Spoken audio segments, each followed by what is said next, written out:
말씀은 사무엘상 30장 8절입니다.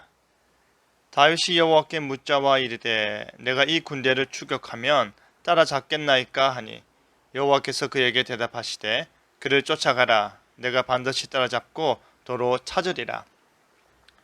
하나님을 힘입어 라는 제목으로 말씀이 주는 걸 함께 나누겠습니다.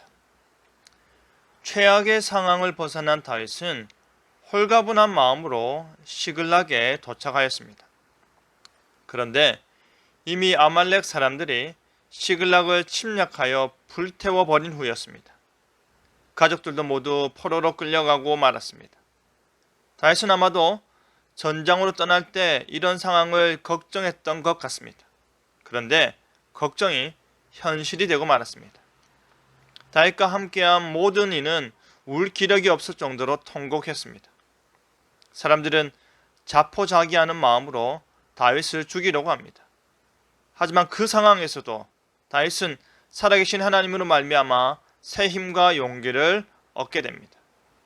절망스러운 상황이 되었을 때 다윗은 즉각 제사장을 불러 에봇을 가져오게 하고 여호와께 묻습니다. 놀랍게도 하나님은 다윗과 대화하듯 모든 질문에 대답해 주십니다. 여러 방법을 사용해서 하나님의 대답을 듣고자 했던 사울이 결국 듣지 못했던 응답을 다윗은 너무나도 쉽게 듣고 있는 것입니다. 응답뿐 아니라 약속까지도 더해 주십니다. 가장 급한 순간 다윗은 인간적인 수단과 방법이 아니라 전적으로 하나님을 의지하고 하나님의 뜻을 구했습니다. 이렇게 다윗은 고난 중에 또 한 번 믿음이 자라나고 있는 것입니다. 추격이 얼마나 급한지 지친 200명의 군사를 부솔 시내에 남겨두고 달리던 길이었습니다.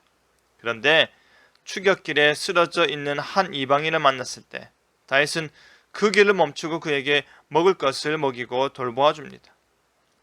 가족을 구하기 위해 그를 모른 척하고 달려간다고 해서 누가 무정하다 하겠습니까? 하지만 다윗은 이방인 소년의 생명을 귀하게 여기고 돌봐 주었던 것입니다. 그런데 놀라운 것은 그 돌봄을 통해 하나님께서는 더 빨리 갈 수 있는 정보를 주십니다.